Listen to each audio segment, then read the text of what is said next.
Hey everyone, so since my last video, some of you have been asking me about some advice and tips for starting the IB. If you're like in the summer in between right now, or if you're just starting it this year and you don't really know where to start and what to expect, I have some advice I wish I would have known if I started like right now. With all the knowledge I've accumulated throughout the 2 years, I'm just gonna give you some of my like most essential tips for really succeeding. I got a 40 and I had a predicted 44, so I feel like I have a good sense of what I'm talking about, and also I think my organization system and kind of the mindset I was really carrying throughout the 2 years helped me the most, rather than just like the typical advice of doing past papers and stuff like that. So I really have some, I feel like, very tangible and good advice for you. So let's just get into it. Okay, so first of all, just to clarify, I didn't really know what the like 3 core points really consisted of. It's basically TOK is like 1.5 points if you think about it like that, and then also your EE, so both of them are kind of 1.5 points. You can get an A in one and a B in the other, and then you still get 3 points. I think if you get a A in one and a C in the other, you get 2 points. So it's kind of like this kind of table, I might put it there so you can look at that. So it's really just 1.5 points each. And I thought it would be like TOK would be 1 point, CAST is 1 point, and then the EE is 1 point, but that's not true. So CAST is really just a completion grade. You just have to do it, just do your best and do things you really actually enjoy. Don't put too much time into reflections or your CAST project. You don't have to do like crazy amounts of reflections or an insane CAST project that takes up like all of your summer. That's really not necessary. The second piece of general advice would be to really know yourself going into it and know how you like to study, how you really succeed at school, and also how you like to stay organized.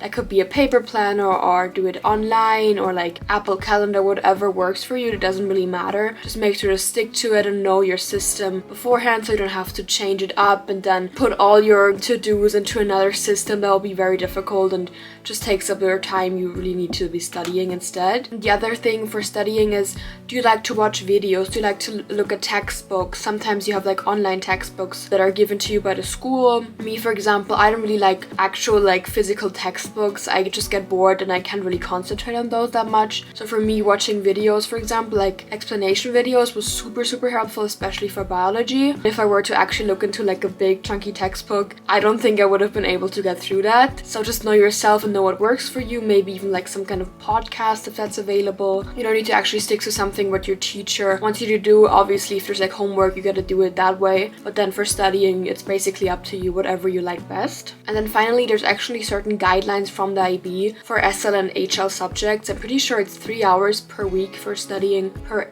SL subject and then 4 per HL or something like that. But for me, it really just depends on the subject and if you're good at it or not that good at it. Also homework, obviously. So I never usually stuck to those guidelines exactly. For example, math took me a lot more time weekly to practice, and there were assessments every week, so I had to really catch up on that a lot. And then for example, English, sometimes there was just nothing to do, so me sitting down for 4 hours just to make sure to get those 4 hours in wouldn't have made any sense. So just know that, be intuitive with it. Don't cheat yourself though. So if you know you're lacking behind, you don't understand a concept, don't act like, okay, I'm good, I don't have any homework. As I said, don't cheat yourself, because in the end it's your grade, and catching up later is going to take so much more time and it's basically impossible at some point. Okay, so that was kind of the general advice. Now let's get into what I would do the summer in between the 2 years. First of all, if possible, I would get all the CAST out of the way. So the CAST project, I actually did, I think the second year only in November or something, but honestly, if you can do it during the summer, that would be ideal, because then you can do all the reflections for that and organize it, and then you have the most time. You can just have it done and out of the way. And also finishing your CAST profile, all the reflection for the other activities. If that's basically complete, you really have a good start for the second year, because you don't want to focus on like all the CAST and all the reflections if you're doing IA season and have lots of other things to do. The second thing is, if there's any IAs you have to do during the summer, obviously get those done and don't push it to the school year, because everything's going to really pile up and it will be very stressful to end up doing everything at once. But also, for example, I think math and bio I was doing in October, November. So if I were to have started working on those during the summer, I might have done like kind of mistakes, or if I've actually like written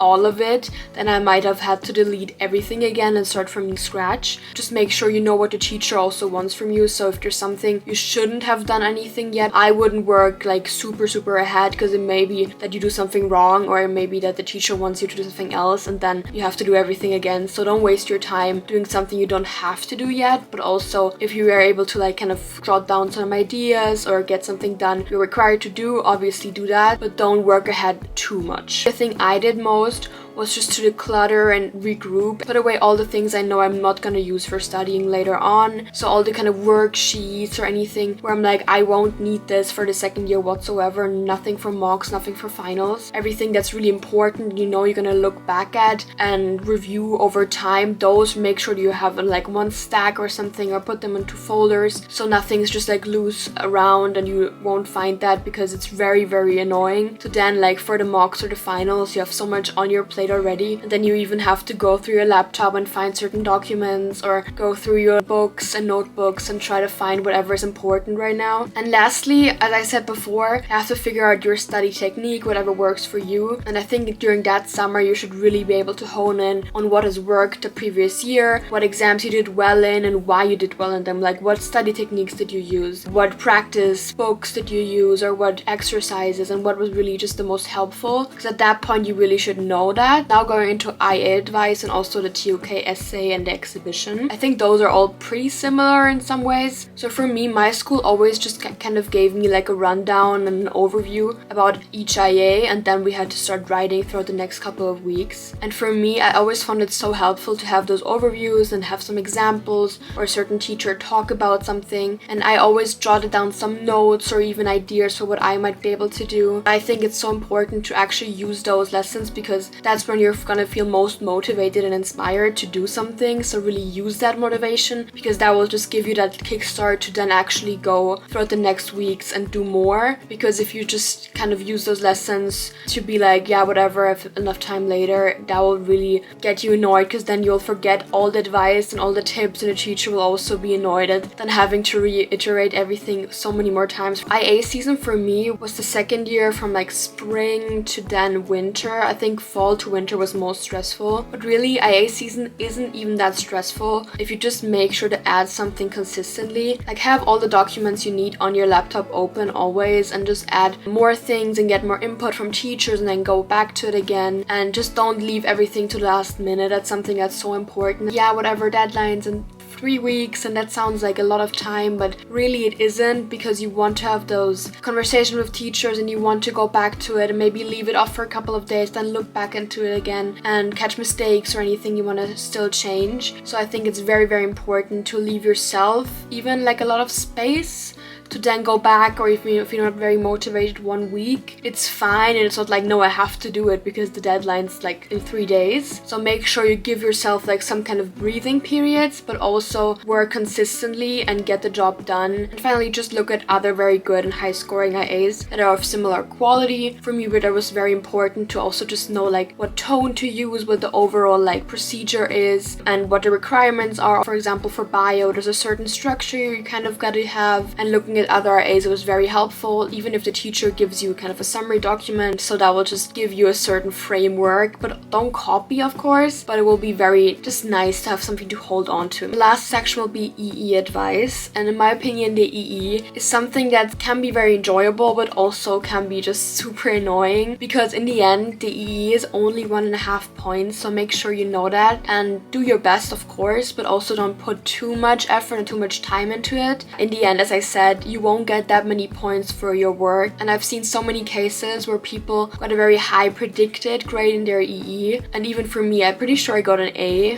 but my teacher predicted me and I ended up getting a C, and I think that's very common. The TOK essay and the TOK grade, a lot of times will be an A or a B. I got an A and I was very proud of myself, but I can also say that I put a lot less time into TOK and got an A, and a lot more time and effort in reading through sources, and it was very frustrating at times. Give it your all, but also don't like overexert yourself trying to do your best, because in the end the grader might still say it's not that good. Of course, pick something you're interested in, but you have to really dig deep. I thought like kind of some more surface level is going to be good enough, but my teacher said I really have to like hone into something very specific, so I ended up having to research deep into like cardiovascular disease and heart disease and like very, very specific topics that are not as fun anymore and not as just like interesting to me. There are opportunities to make it more fun and more enjoyable, and definitely do not pick anything where you think that's going to be easy to write about. So make sure it's definitely something you're at least sort of excited about. Again, as for the IAs, maybe there's something that's similar you find online so you can have some sort of framework, but again, don't copy. That's pretty easy to do for an E, especially because there's so little to hold on to, but only use it for like maybe inspirational, but don't copy or like make it too similar, of course. But again, don't get too frustrated. In my opinion, it's so much better to really focus into the TOK Ascent exhibition. Those were also so much more enjoyable for me personally, but maybe it depends. Maybe you find AE very exciting. I think everybody has a different experience, so also take my advice with a grain of salt. Comment your pieces of advice. Maybe you've already found a technique that worked very well or a platform that really works for you. I can even do a video about like the specific subject, what I do to study for sciences, what I do to study for like language A or language B, math, all of that. I can definitely talk about it as well. I think I'll leave it at that for this video. Thanks for watching, and I'll see you again very soon.